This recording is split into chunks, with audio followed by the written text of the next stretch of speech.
Hola, espero que se encuentren bien. Mi nombre es Ricardo Ibáñez y el día de hoy vamos a hablar por qué tanta gente desestima a Ayn Rand.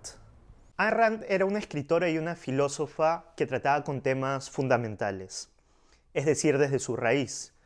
Y así desafió la cultura, es decir, lo que la mayoría cree que está bien, que está mal, qué es la existencia, cuáles son los métodos de adquirir conocimiento. Y eso lo hizo una pensadora original, poco ortodoxa y diferente a lo convencional, lo tradicional, lo común. Ayn Rand, al desafiar todo de raíz, prácticamente está desafiando miles de años de cultura aceptada por la gente, lo cual lo hace entrar en conflicto con ellos, ya que está prácticamente desafiando su forma de vivir a nivel personal y como sociedad.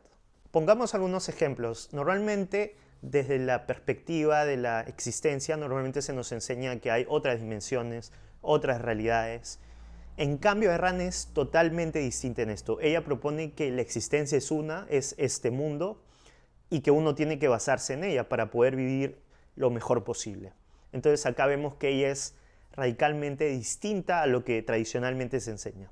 En temas de cómo adquirir conocimiento, normalmente se nos enseña que la razón es limitada, que uno puede adquirir conocimiento a través de sus sueños o a través del sentido extrasensorial.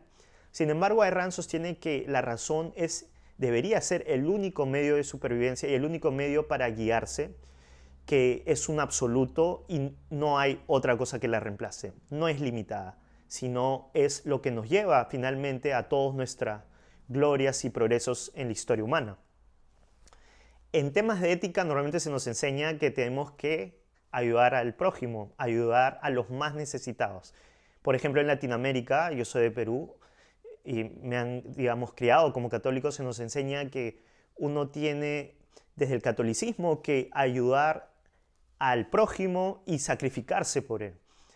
Ayn Rand acá nuevamente tiene una propuesta totalmente original y distinta y sostiene que está ok ayudar al otro siempre y cuando sea de manera voluntaria, pero al final la justificación de la existencia de uno debe ser seguir su propia felicidad. Y finalmente, en temas de política, normalmente se nos enseña que la economía está ligada con el Estado. Acá Ayn Rand propone exactamente lo contrario. Sostiene que el Estado debe estar separado de la economía de la misma forma y por las mismas razones por las cuales el Estado está desligado, separado de la Iglesia. Imagínense si uno toma estas ideas en serio y lo aplica en su vida. Probablemente muchos pensarán de que las personas van a estar en contra de uno, que uno va a tener una vida más solitaria y hasta puede entrar en conflicto con sus padres si uno decide no ser católico y ha sido criado católico.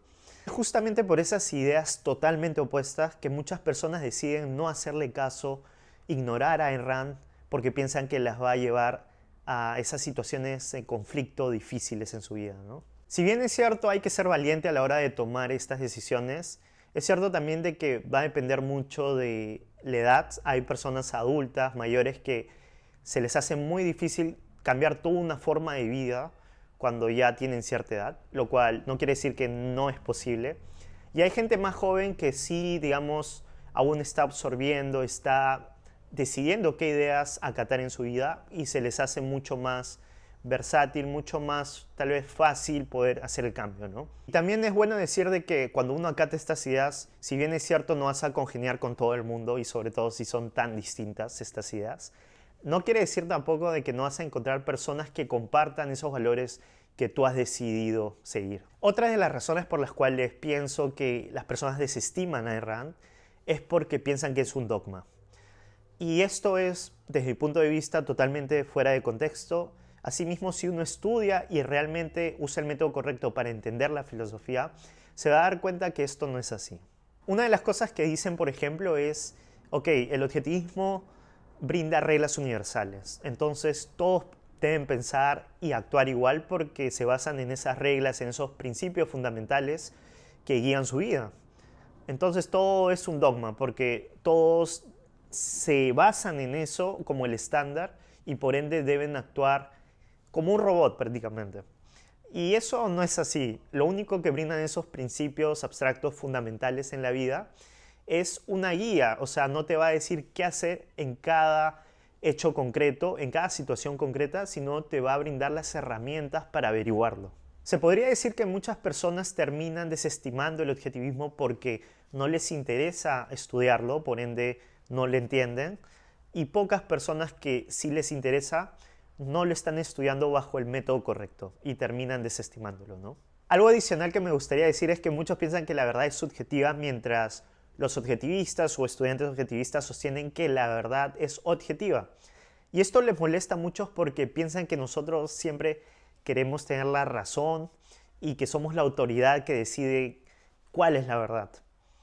Pero esto no es así. De hecho, si uno estudia un poco el objetivismo, se va a dar cuenta que la verdad solamente la tiene la realidad. Es decir, la realidad te va a poner en tu sitio cuando hagas algo que vaya en contra de ella. Por ejemplo, si uno piensa que consumir drogas es bueno para la salud, la realidad te va a decir finalmente de que vas a dañar tu mente, que vas a probablemente tener problemas de adicción, entre otras cosas. Tú puedes pensar que las drogas te hacen bien, pero al final la realidad, la autoridad, te va a decir lo contrario. Acá se puede decir de que los objetivistas no tenemos la verdad absoluta, es decir, no somos la autoridad para decir eso.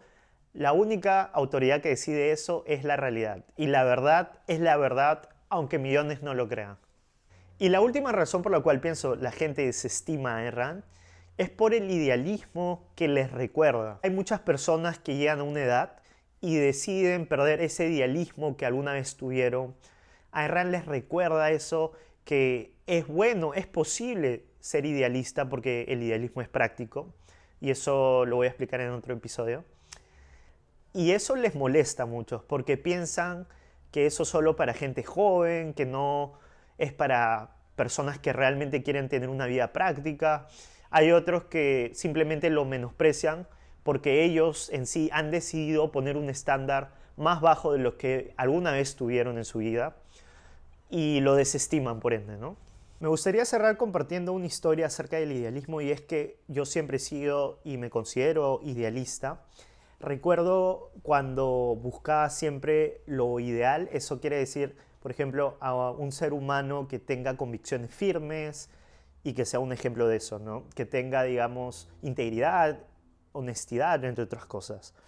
Y es así que en ese camino, tenía más o menos 22, 23 años, encuentro a Ayn Rand y escucho decir cosas que nunca había escuchado antes, su forma de ver el mundo, de cómo valorar, y me hizo entender que lo ideal es lo práctico. Podría decir que ese idealismo que me atrajo hacia Ayn Rand es el factor principal y el que atrae a la mayoría de personas. Y es muy importante entender que el idealismo es práctico y por eso soy prácticamente un idealista, y es que no hay nada más práctico que una buena teoría basada en la realidad.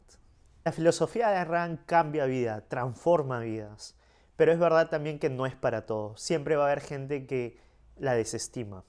Y como no es para todos, eso no quiere decir tampoco que yo no quiera llegar a mucha más gente. Yo sé que siempre va a ser una minoría de esa mayoría, pero si esa minoría puede crecer en cantidad, está bien conmigo. Al final, a mí me entienden pocos, pero esos pocos entienden mucho. Estamos concluyendo este episodio, así que los invito a suscribirse a mi canal de YouTube. No se olviden de activar la campanita, así como también suscribirse o seguirme en las plataformas de audios tales como Spotify, Apple Podcasts y a todas mis demás redes. Toda la información la van a encontrar acá abajo en la descripción. Muchas gracias, eso ha sido todo por hoy. Nos vemos en el próximo episodio. Un abrazo.